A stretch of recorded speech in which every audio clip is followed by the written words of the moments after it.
The sharp crack of a gunshot echoed through the dusty streets of Cottonwood Creek, causing Eleanor James to jerk upright from her laundry basin. Her heart lurched painfully, not from fear of danger, but from the cruel reminder of the day her life had changed forever, the day Darren Quinn had ridden away, leaving behind nothing but hollow promises and a gold band that now felt like a mockery on her finger. Eleanor wiped her wet hands on her apron and gazed down the road that disappeared into the distant horizon. It had been 2 years since that spring morning in 1873 when Darren had mounted his horse with a cocky grin, tipped his hat to her, and promised to return with enough gold to build them a proper house. "Just 6 months, Ellie," he'd said. "Wait for me." Now, in the scorching summer of 1875, Eleanor had stopped counting the days. She pushed a strand of auburn hair from her face and turned back to the washing. At 25, she'd grown accustomed to the whispers of the townspeople, pitying glances from the women, unwanted attention from certain men. A woman alone in Arizona territory was vulnerable prey, and each day that passed made her position more precarious. "Miss Eleanor," called a familiar voice. She looked up to see Thomas Mitchell, the town's aging postmaster, hurrying toward her as quickly as his arthritic knees would allow. "I've got a letter for you. Just came in on the eastbound stage." Eleanor's heart stuttered. No one wrote to her. Her parents had died years ago, and she had no siblings or extended family to speak of. With trembling fingers, she accepted the envelope and stared at the unfamiliar handwriting. "Thank you, Mr. Mitchell." Once alone, Eleanor tore open the envelope. Inside was a short note and a bank draft that made her gasp.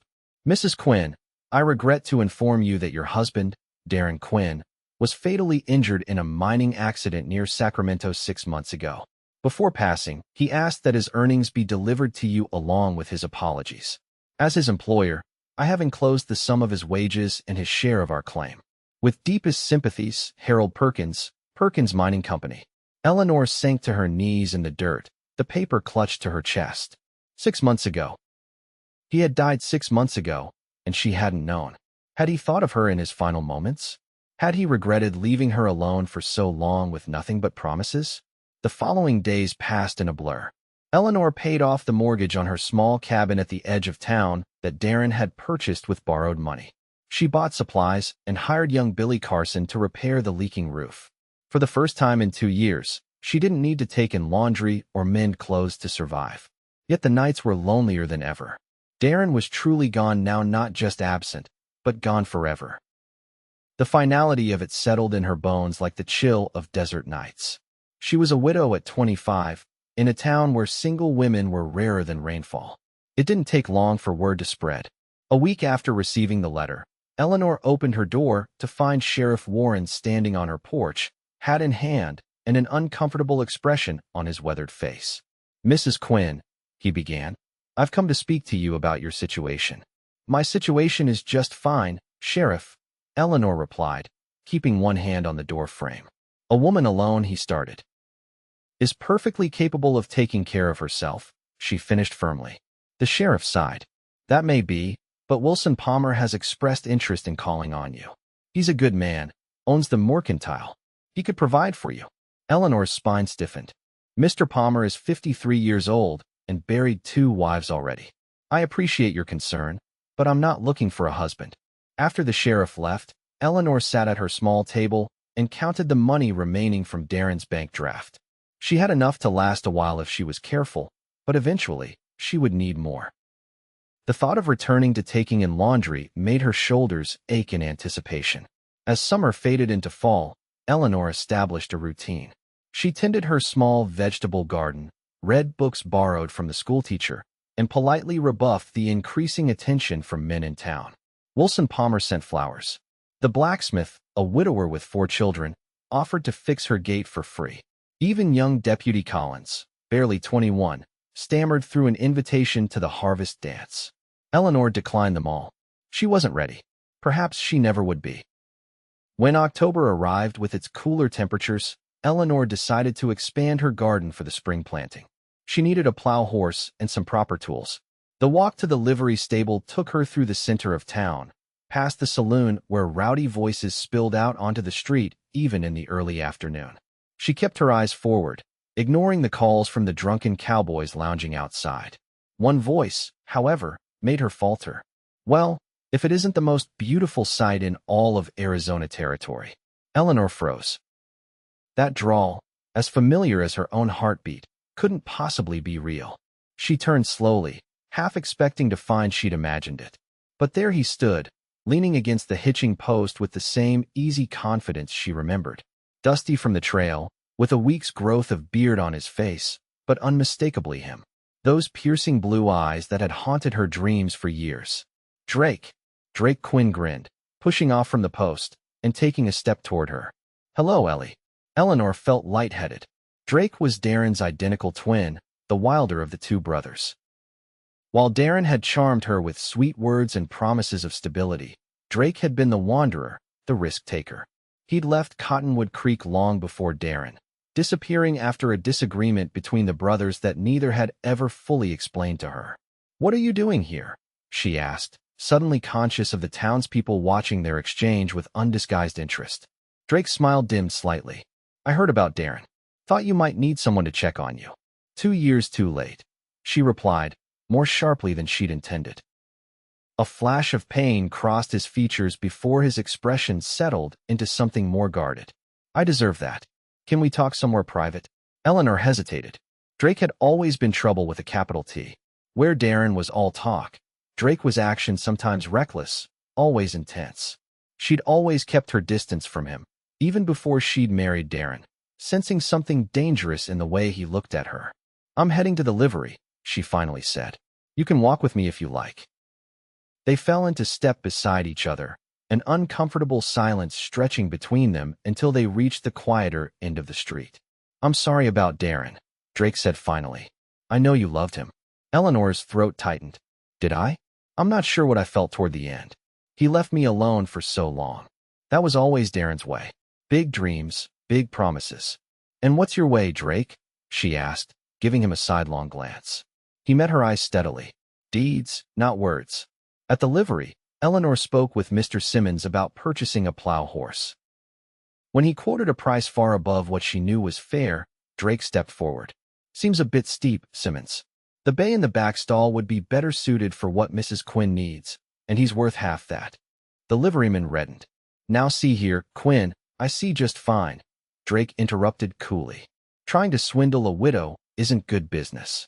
Mr. Simmons muttered something under his breath, but adjusted his price. By the time they left, Eleanor had arranged to purchase the bay horse at a fair price, with delivery scheduled for the following day. "You didn't need to do that," she told Drake as they walked back toward her cabin. "I know you're capable, Ellie, but some men see a woman alone and think they can take advantage. And you don't."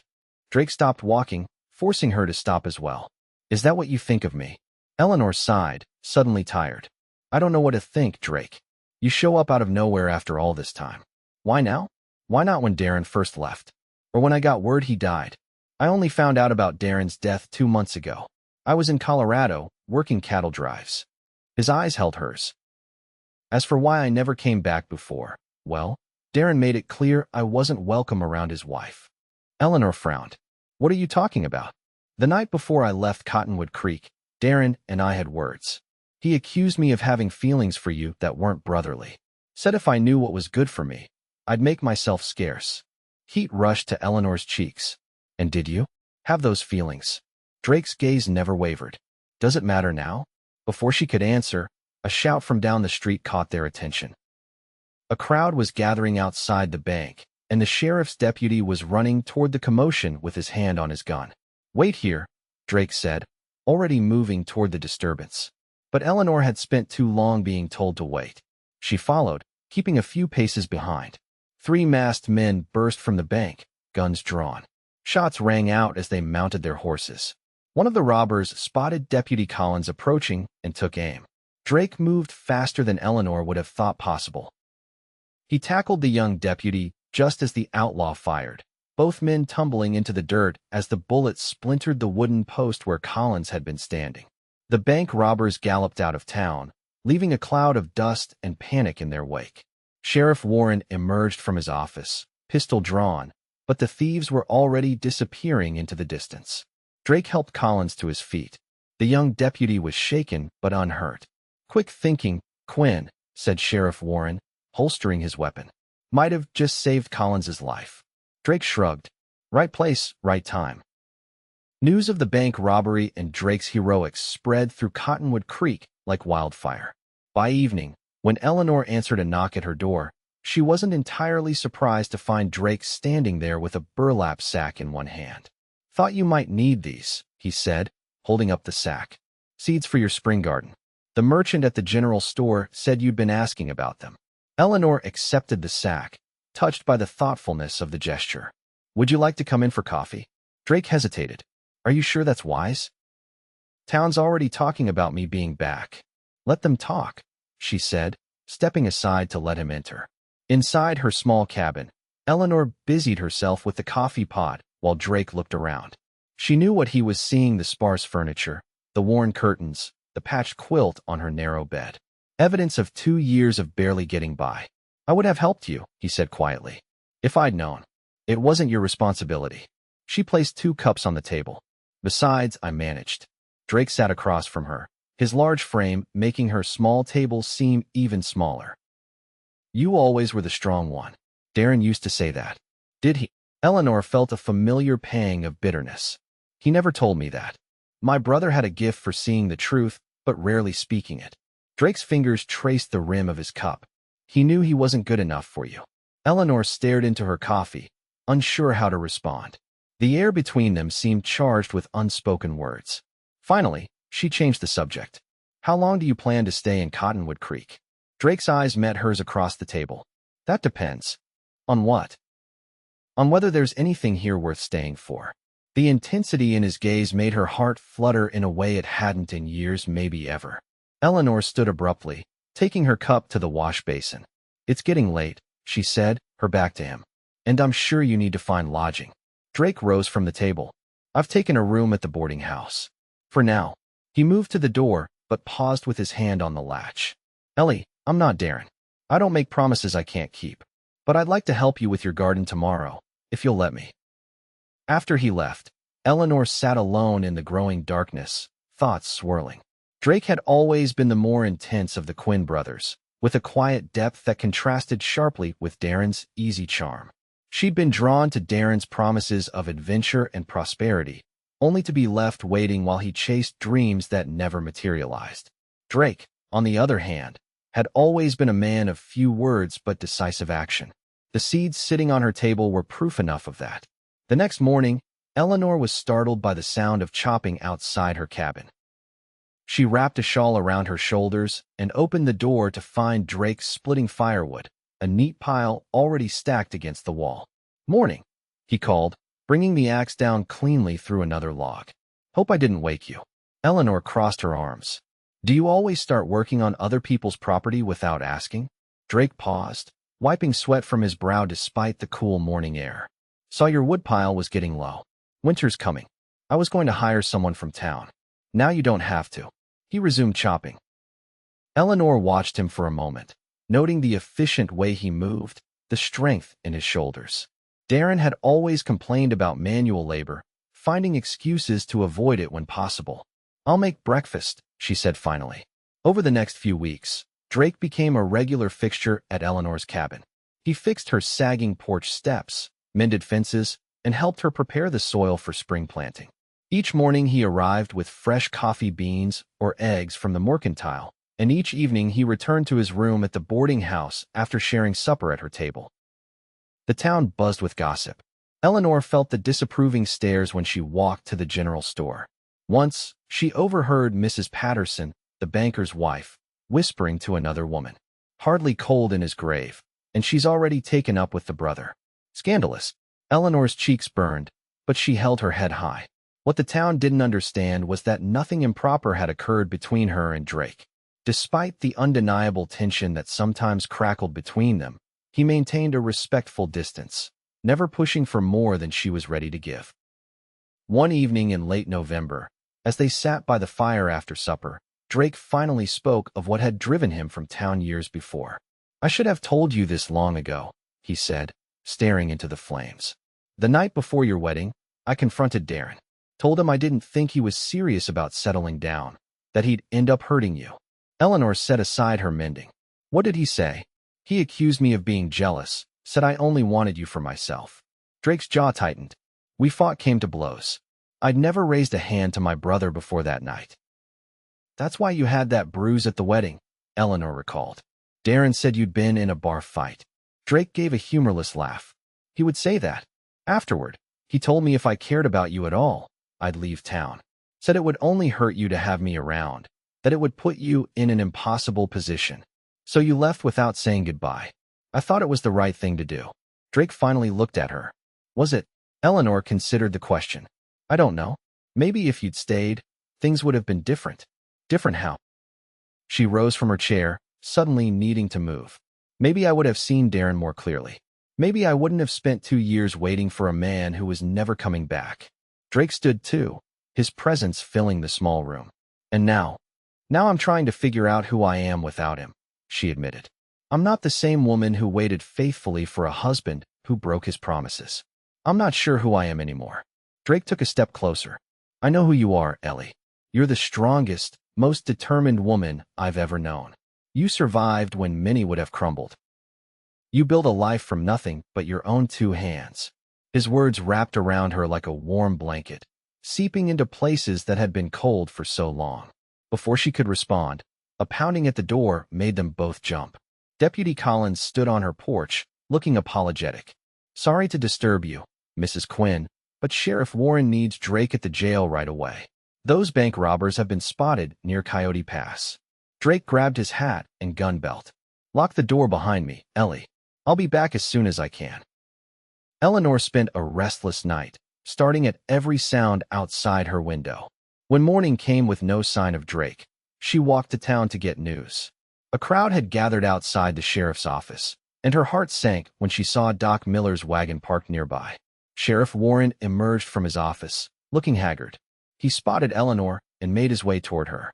Mrs. Quinn, he said, removing his hat. Drake's been shot. The world tilted dangerously. He's alive, the sheriff assured her quickly. Took a bullet to the shoulder. Docs patched him up, but he lost a fair amount of blood. What happened? We caught up to the bank robbers at dawn. They were holed up in an abandoned line shack. Drake saved my life, pushed me out of the way, and took the bullet meant for me. Sheriff Warren shook his head. Never seen a man move so fast. If not for him, my wife would be a widow right now. Where is he? Eleanor asked, already moving toward the doctor's office. We moved him to his room at the boarding house. Doc says he needs rest. Eleanor found Drake pale and feverish, lying on the narrow bed in his rented room. Mrs. Henderson, the boarding house owner, was dabbing his forehead with a damp cloth. Thank heavens you're here, the older woman said, standing. He's been calling for you. Eleanor took the cloth and sat beside the bed. Drake's eyes fluttered open at her touch. Ellie, he murmured, his voice hoarse. Didn't mean to worry you. Hush, she scolded gently, fighting back tears. What were you thinking, getting yourself shot? A weak smile touched his lips. Not much choice. Couldn't let Warren get killed. And I can't let you die, she whispered, the words escaping before she could stop them. Drake's hand found hers, his grip surprisingly strong despite his condition. Not planning on dying. Made a promise to help with your garden, remember? I keep my promises. For the next week, Eleanor barely left Drake's side. She moved her things to the boarding house, taking the room across the hall from his despite Mrs. Henderson's initial protests about propriety. He's family, Eleanor had said firmly. My husband's brother. But as Drake recovered, Eleanor became increasingly aware that her feelings for him were far from sisterly. The fear she'd felt when she thought she might lose him had broken through the walls she'd built around her heart after Darren's betrayal. By early December, Drake was well enough to walk short distances. Eleanor helped him down the boarding house stairs and out to the small garden behind the building, where they could sit in the winter sunshine. Doc says another week and I can go back to normal activities, Drake told her, settling onto the wooden bench. Don't rush it, Eleanor cautioned. That wound needs time to heal properly. Drake studied her face. You know, you never answered my question that night. What question? Whether you thought it was right that I left town back then. Eleanor looked away. I think you're asking the wrong question. What's the right one? She met his gaze steadily. The question isn't what should have happened years ago. It's what happens now. Drake reached for her hand, his thumb tracing circles on her palm. What do you want to happen, Ellie?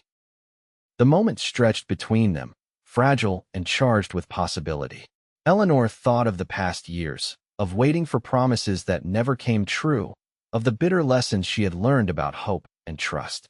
But she also thought of the man before her, who had returned to town and shown her through consistent actions what he felt, who had chopped wood without being asked, who had protected her interests, who had taken a bullet meant for another man. I want, she said slowly, to stop living in the past. I want to stop being afraid of being hurt again. Drake's expression softened. I can't promise I'll never hurt you, Ellie. No one can make that promise. But I can promise that I'll never willingly leave you. That I'll be honest with you, always. That whatever life brings us, we'll face it together. Eleanor felt tears welling in her eyes. Those sound dangerously like promises. The difference, Drake said, bringing her hand to his lips, is that I intend to prove them with deeds. 2 weeks later, on a crisp December morning, Eleanor stood in Sheriff Warren's office beside Drake. The sheriff, having been granted authority as a justice of the peace, read the simple marriage vows that would bind them as husband and wife. The ceremony was attended only by Mrs. Henderson, Deputy Collins, and Doc Miller.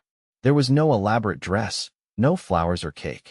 Just two people who had found their way to each other through loss and healing, making promises they intended to keep. You may kiss the bride, Sheriff Warren announced, closing his book with a smile. Drake's lips met hers, gentle yet possessing, and Eleanor knew with absolute certainty that this was where she belonged. That night, in the small cabin that now felt truly like a home, Eleanor lay in Drake's arms, listening to the steady beat of his heart. I never expected this, she confessed in the darkness. After Darren left, I thought I'd never trust anyone again. Drake's arms tightened around her. I understand why. Trust has to be earned. You earned it, she said simply.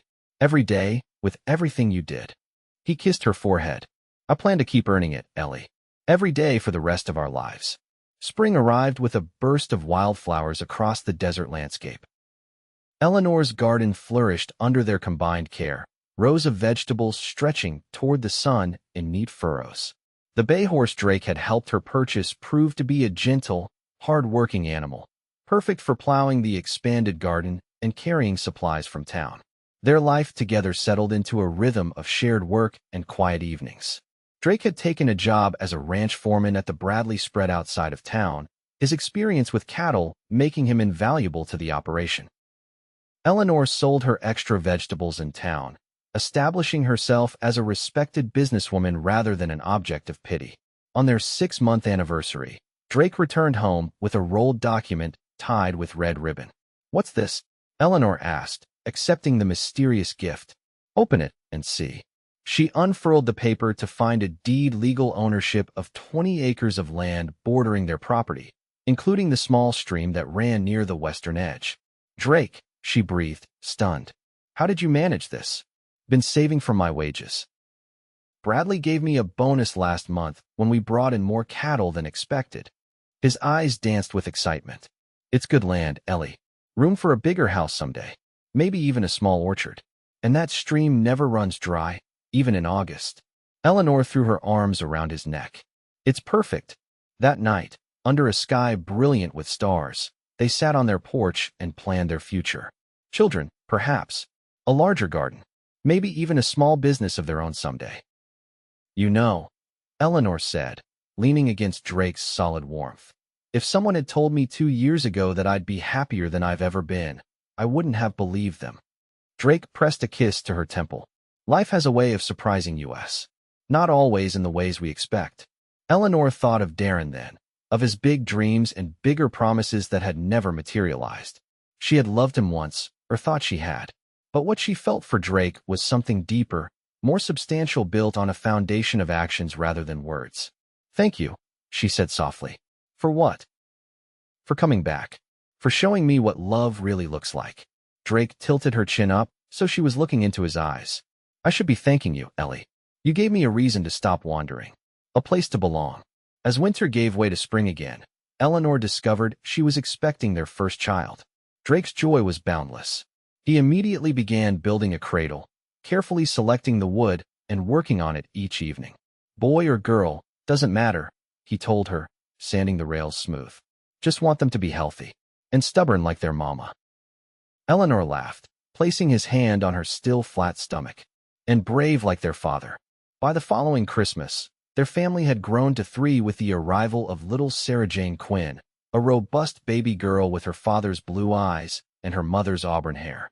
Drake proved to be as devoted a father as he was a husband, taking the baby for walks in the early morning so Eleanor could rest, changing diapers without complaint, and singing off-key lullabies that somehow always soothed their daughter to sleep. On Christmas Eve, with Sarah sleeping peacefully in her cradle, Drake and Eleanor sat before the fire in the cozy cabin that had witnessed their journey from reluctant acquaintances to devoted partners. "I have something for you," Drake said, reaching into his pocket. He placed a small wooden box in her palm. Inside was a delicate silver locket. "Open it," he urged. Eleanor carefully pried open the locket to find a tiny portrait of their family Drake, herself, and baby Sarah painted with exquisite detail. "How did you remember when that traveling artist came through town in October? I commissioned it then. Wanted to surprise you." Tears welled in Eleanor's eyes as she fastened the locket around her neck. "It's beautiful. The perfect gift." Drake drew her into his arms. "Not as perfect as what you've given me, Ellie. A family, a home, a purpose."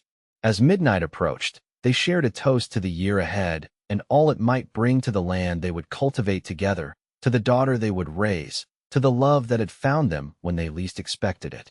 Outside, snow began to fall, a rare occurrence in their corner of Arizona territory. They stood at the window watching the flakes drift down, transforming their world into something magical and new. "You know," Eleanor said, "I used to think happiness came from grand gestures and big promises. But now I know better." Drake's arms encircled her waist. "What does it come from, then?" She turned in his embrace, her heart full to bursting with gratitude for the life they had built. From ordinary days filled with extraordinary love. From 1,000 small deeds that prove, every single day, that you're exactly where you're meant to be. And as the new year approached, bringing with it endless possibilities, Eleanor knew with absolute certainty that she would never again wait for promises. She had found something far more valuable in the steady, unwavering devotion of the man who had returned to her with deeds instead of words, a love as vast and enduring as the western sky above them.